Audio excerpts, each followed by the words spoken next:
This is the third installment of our lecture on the Enlightenment. What I want to look at in this third and final part is the societal impact that the Enlightenment had on the European nations at the time. And what I want to take a look at is one of the greatest monuments of the Enlightenment. And it was probably the most monumental undertaking by the Enlightenment writers, thinkers, as well as the print culture. And that is the publication of the encyclopedia. Now, you and I don't refer to encyclopedias anymore, but I can remember when I was a kid, sitting on the bottom shelf of our bookcase was the huge, massive 20-some volume Encyclopedia Britannica, and that's what you referred to when you wanted to know something. This is obviously the encyclopedia when you and I growing up. That was the version of the 1990s, 1980s Wikipedia, Google. So when the encyclopedia is published in 1772, this is a mind-blowing event. The fact that so much knowledge could be crammed into and packed into a series of books. It was a huge, huge undertaking, and it was like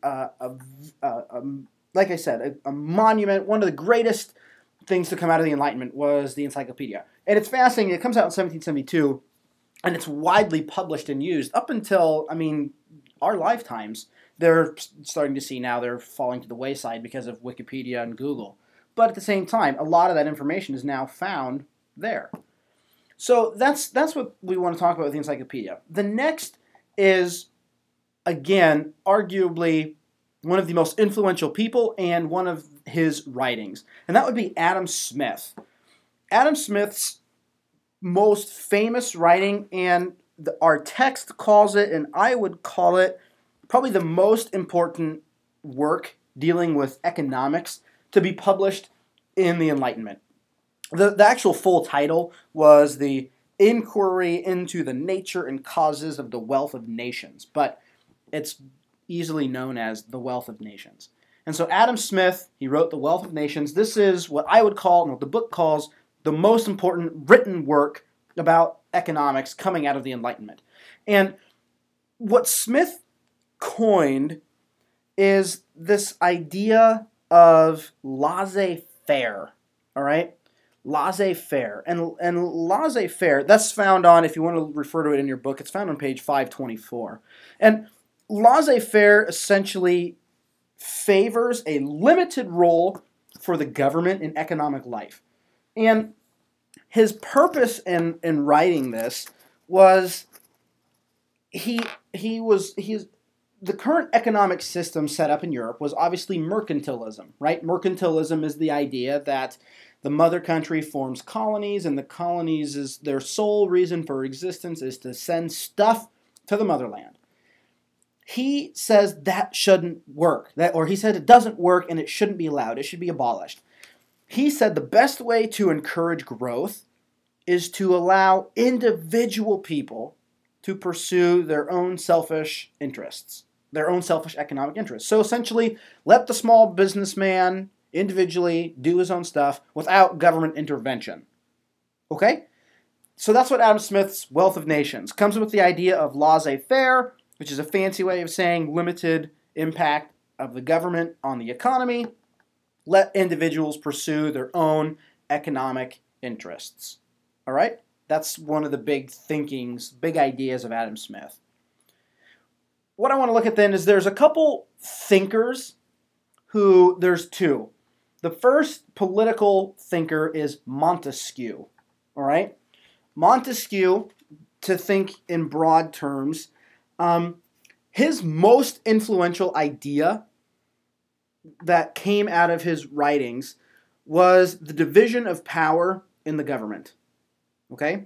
So again, when you think Montesquieu, think division of power in the government. He thought that the executive power should be with the king, the legislative power should be with Parliament, and the judicial power should be with the courts. So essentially a three-branch system. America, right? Yeah, this is where our founding fathers get the idea. You've got, we don't call it a king, but we got a president. He's the executive. You've got the legislative, that's Congress. Then you've got the judicial, that's the courts. That stuff comes from this guy, Montesquieu. This is an interesting thing. This is from Voltaire's play that he wrote. Remember we talked about Voltaire earlier. And what's interesting is the caption here is it reads, "All mortals are equal. It is not birth but virtue that makes the difference." All right? Now, that's fascinating because think about what our Declaration of Independence talks about. All men are created equal with certain inalienable rights. So what I hope you guys are seeing is that our founding fathers, while they were brilliant in their own right, they took the ideas of the Enlightenment and formed our nation. And the way that we view politics, the way that we view government, the way that we view economics, all of these ideas, they're not new. They come from these Enlightenment guys. So the next one that I want to talk about then is the other political thinker is Rousseau.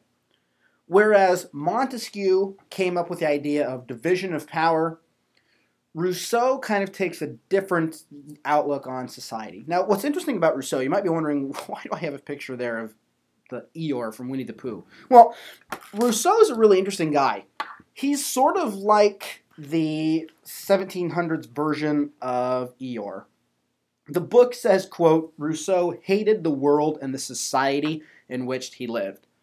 So I kind of liken him to the manically depressed donkey that sort of follows Winnie the Pooh around all the time. It's kind of like Rousseau. He was a pretty depressing kind of guy. And basically, though, what Rousseau talks about is, so you've got people like Smith, people like Voltaire, people like Montesquieu, Kant, all these guys are talking about reason and logic to better yourself, to better your economic standings, right? Well, Rousseau takes all that and turns it on its head.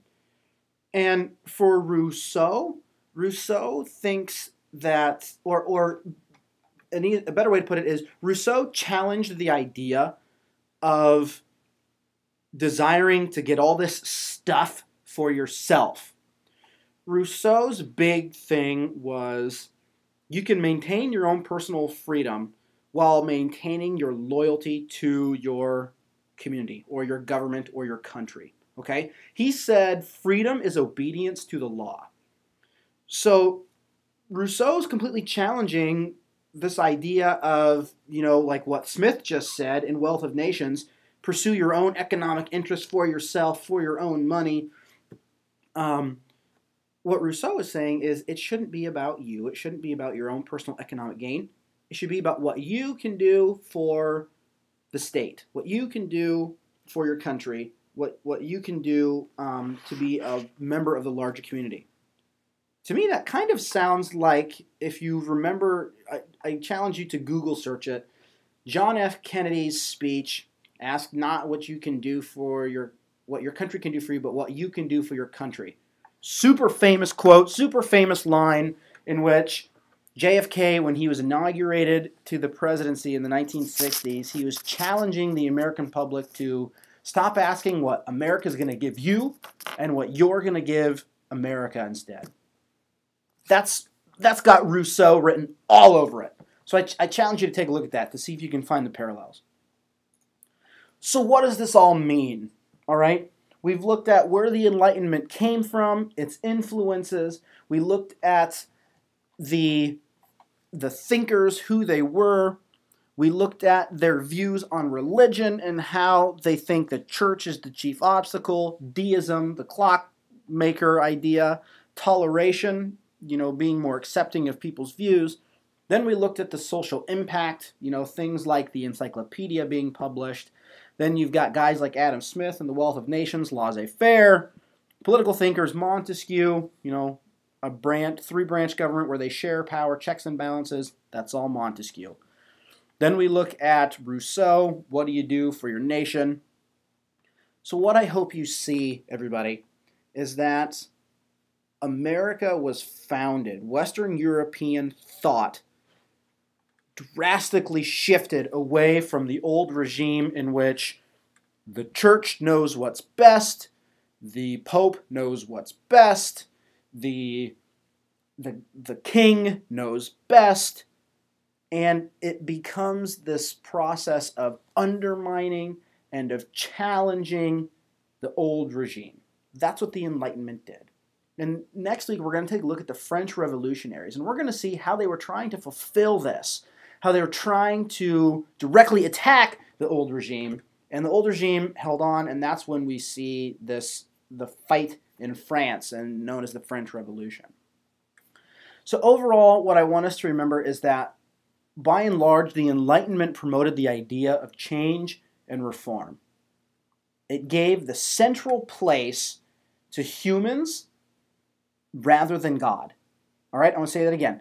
The Enlightenment single-handedly undermined the role of religion and gave central place to humans rather than God. All right? The Enlightenment, it changed the way Western Europe and eventually America, the way we think. And what I want you to see is that we hold a lot of the same beliefs and these philosophies, and that our society is still debating and wrestling with a lot of these tough questions. Hope that helps, guys.